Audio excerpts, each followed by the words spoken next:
ಏನಂತೀರಿ ಅವಳ್ದು? ಅವಳ್ದೇನಿಲ್ಲ, ಉಪ್ಪು ತಿಂದವರು ನೀರು ಕುಡಿಲೇಬೇಕು ಅಂತಾರಲ್ಲ ಹಾಗೆ. ನೀನ್ ಮಾಡಿದ್ದು ನೀನೇ ಅನುಭವಿಸು. ಅಯ್ಯೋ, ನಾನೇನ್ರಿ ಮಾಡ್ದೆ? ನೀನ್ ಮಾಡಿರೋ ಎಲ್ಲಾ ಪಿತೂರಿಗಳನ್ನ ಅಮ್ಮನ ಹತ್ರ ಹೇಳಿದಾಳೆ. ನಿನ್ನನ್ನು ಬೇರೆ ಮನೆಗೆ ಕಳ್ಸೋದೇ ಒಳ್ಳೇದು ಅಂದ್ಲು. ಹೌದಾ? ಹೌದು. ಹೆಂಡತಿ ಮಾತು ಕೇಳಿ ನಾನ್ ಹಾಳಾದೆ. ಬೇರೆ ಮನೆಗೆ ನಾನ್ ಬರಲ್ಲ, ನೀನ್ ಒಬ್ಳೆ ಹೋಗು. ಅದೇಗ್ರಿ ಆಗುತ್ತೆ, ನಾನಂತೂ ಎಲ್ಲೂ ಹೋಗಲ್ಲ. ಹಾಗಿದ್ರೆ ಅಮ್ಮನ ಹತ್ರ ಸಾರಿ ಕೇಳು. ಇನ್ ಮುಂದೆ ಸರಿಯಾಗಿರ್ತೀನಿ ಅಂತ ಹೇಳು. ನಿನ್ನಮ್ಮನ್ನ ಊರಿಗೆ ಕಳ್ಸು. ತಿಂಗಳಿಗೆ ಇಷ್ಟು ಅಂತ ಖರ್ಚಿಗೆ ಕೊಡೋಣ. ಮತ್ತೆ ಎಳ್ನೀರು ಕೊಚ್ಚೋದು ಬೇಡ. ಅಮ್ಮ ರೇ, ಆ ರಾಗ ಹೇಳಿದ್ರೆ ನೀನು ಮನೆಯಿಂದ ಆಚೆ ಹೋಗೋದು ಗ್ಯಾರಂಟಿ. ಬೇಡ ಬೇಡ ಬೇಡ, ನಾವಿಬ್ರು ಒಟ್ಟಿಗೆ ಇರೋಣ.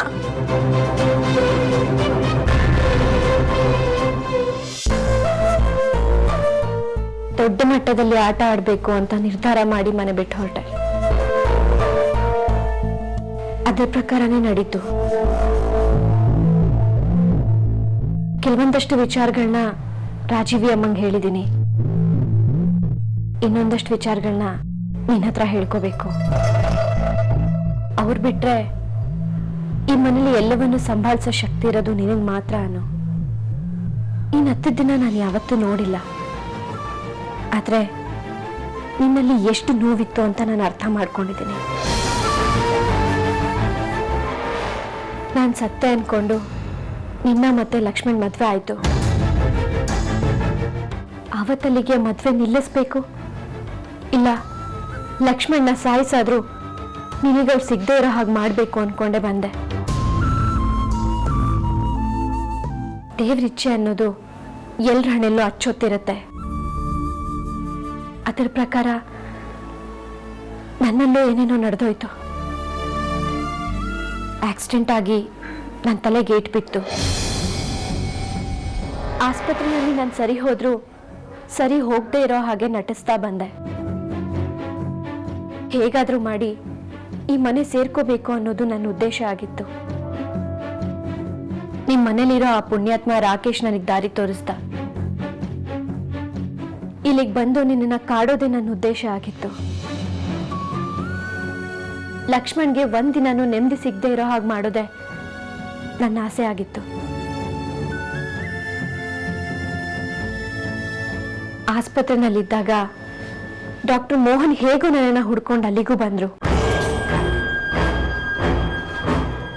ಅವ್ರಿಗೆ ತುಂಬಾ ಏಟಾಗಿತ್ತು.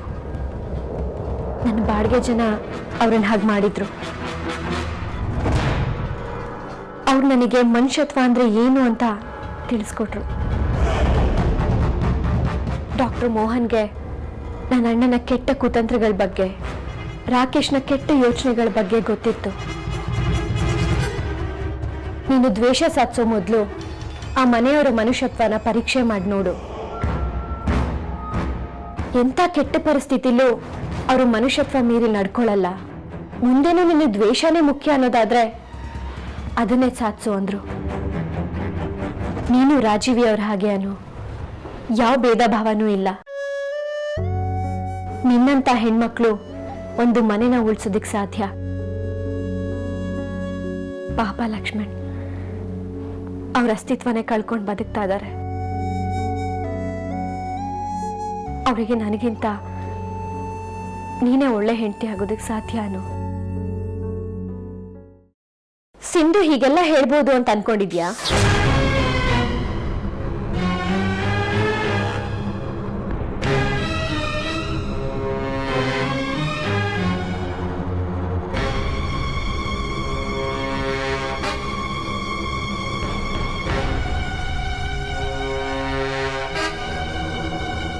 ನಿಜವಾಗ್ಲೂ ಹಾಗೆ ಹೇಳ್ತಿದ್ದೀನಿ ನಾನು.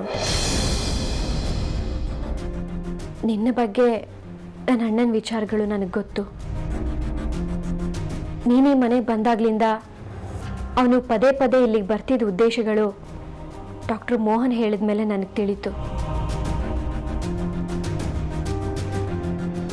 ರಾಕೇಶ್ ಬಗ್ಗೆ ರಾಜೀವಿ ಅಮ್ಮಂಗೆ ಹೇಳಿದ್ದೀನಿ. ಅಶ್ವಿನಿ ಬದುಕಿದ್ರೆ ಉಳಿಸ್ಕೊಂಡ್ಬಿಡಿ, ಸತ್ ಮೇಲೂ ಮಾಂಸ ಮಾಡಿ ಮಾರೋದಕ್ಕೂ ಹೇಸೋನಲ್ಲ ಈ ಮನೆ ಅಳಿಯ ಅಂತ. ನನ್ನ ನಾಪತ್ತೆ ಆದ್ಮೇಲೆ ನಿನಗೆ ಕೆಟ್ಟ ಹೆಸರು ಬರೋ ಹಾಗಾಯ್ತು. ನಾನು ಸತ್ತೋದ್ಮೇಲೆ ನಿನ್ಮೇಲೆ ಅಪವಾದ ಬರೋ ಹಾಗಾಯ್ತು. ನಾನು ದೆವ್ವ ಆದ್ಮೇಲೆ ನೀನ್ ಪ್ರಾಣ ಹಿಂಸೆ ಪಡೋ ಹಾಗಾಯ್ತು. ನಾನು ಬದುಕ್ ಬಂದ್ಮೇಲೆ ನಿನ್ ಕೆಲ್ಸದವಳಾಗ್ಬೇಕಾಯ್ತು. ಎಲ್ಲದಕ್ಕೂ ಕ್ಷಮೆ ಇರ್ಲಿ ಅನ್ನು.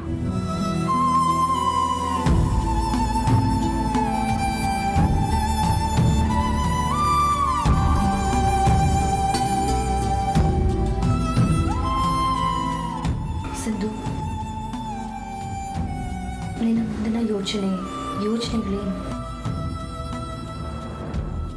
ನನಗೆ ನನ್ನದೇ ಆದಂಥ ಬದುಕಿದೆ. ಅದನ್ನು ರೂಪಿಸ್ಕೊಳ್ಳೋದಕ್ಕೆ ಡಾಕ್ಟರ್ ಮೋಹನ್ ನನಗೊಂದು ದಾರಿ ತೋರಿಸಿದ್ದಾರೆ. ನನ್ನ ಲಕ್ಷ್ಮಣ್ ಮಧ್ಯೆ ಗಂಡ ಹೆಂಡತಿ ಅನ್ನೋ ಹೆಸರಿದ್ದೇ ಹೊರತು ಸಂಬಂಧ ಇರಲಿಲ್ಲ. ನಾನು ಈ ತಾಳಿ ತೆಗೆದ್ರೆ ಮತ್ತೆ ಕುಮಾರಿ ಸಿಂಧುನೇ.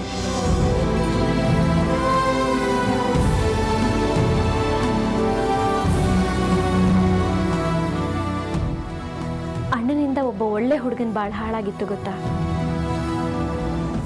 ಮನು ಅನ್ನೋ ಹುಡುಗ. ಅವತ್ತು ಕೊನೆ ದಿನ ಈ ಮನೆಯಿಂದ ಆಚೆ ಕರ್ಕೊಂಡು ಹೋದಾಗ ಯಾವತ್ತಾದ್ರೂ ಒಂದಿನ ತನ್ನ ವಿಚಾರ ಹೊರಗೆ ಬರ್ಬೋದು ಅನ್ನೋ ಕಾರಣಕ್ಕೆ ಅಣ್ಣ ಅವನನ್ನ ಒಂದು ಕೇಸಲ್ಲಿ ಫಿಟ್ ಮಾಡಿ ಎನ್ಕೌಂಟ್ರಿಗೆ ರೆಡಿ ಮಾಡಿದ್ದ. ಈ ವಿಷಯ ಇನ್ನೊಬ್ರು ಇನ್ಸ್ಪೆಕ್ಟ್ರು ಕುತ್ಪಾಡಿ ಅನ್ನೋರಿಗೆ ಗೊತ್ತಾಗಿ ಅವರು ಮನುನ ಬಚಾವ್ ಮಾಡಿ ತಮ್ಮ ಜೊತೆಗೆ ಇಟ್ಕೊಂಡಿದ್ರು. ಈಗ ಆ ಮನು ಸಿನಿಮಾ ಹೀರೋ. ಒಂದೆರಡು ಅವಕಾಶಗಳು ಸಿಕ್ಕಿವೆ. ಒಂದಿನ ಡಾಕ್ಟರ್ ಮೋಹನ್ ಕುತ್ಪಾಡಿಯವ್ರ ಜೊತೆ ಮನುನ ನಾನಿದ್ದ ಆಸ್ಪತ್ರೆಗೆ ಕರ್ಕೊಂಡು ಬಂದಿದ್ರು. ತುಂಬ ಒಳ್ಳೆ ಹುಡುಗ, ಒಳ್ಳೆ ಮನಸ್ಸು. ನಾನು ಮತ್ತೆ ನನ್ನ ಮನೆಗೆ ಹೋಗ್ತೀನಿ. ಅಪ್ಪ ಅಮ್ಮನ ಹತ್ರ ಸತ್ಯನೆಲ್ಲ ಹೇಳ್ತೀನಿ. ಬಹುಶಃ ಅಣ್ಣನ ಮೇಲೆ ಕೇಸ್ ಆಗ್ಬೋದು, ಶಿಕ್ಷೆನೂ ಆಗ್ಬಹುದು. ತಂಗಿ ಅನ್ನೋ ಸಂಬಂಧನ ತುಂಬಾನೇ ದುರ್ಬಳಕೆ ಮಾಡ್ಕೊಂಡ್ ವ್ಯಕ್ತಿ ಅವನು.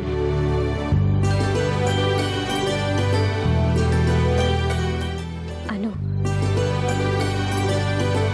ಸ್ವಲ್ಪ ನಿನ್ ಗಂಡನ್ ಕರಿತೀಯಾ?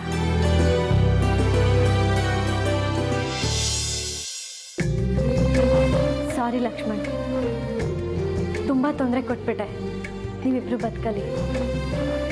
ಇನ್ಮೇಲೆ ನೀವಿಬ್ರು ಕದ್ದು ಮುಚ್ಚಿ ಇನ್ಯಾರೋ ನೋಡ್ತಾರೆ ಅಂತ ಭಯದಲ್ಲಿ ಬದುಕೋ ಅಗತ್ಯ ಇಲ್ಲ. ಬೈಕಲ್ಲಿ, ಕಾರಲ್ಲಿ ಲಾಂಗ್ ಡ್ರೈವ್ ಹೋಗ್ಬೋದು. ನಿಮ್ಗಿಷ್ಟ ಬಂದಂಗೆ ನಿಮ್ ದಿನಗಳನ್ನ ಕಳಿಬೋದು.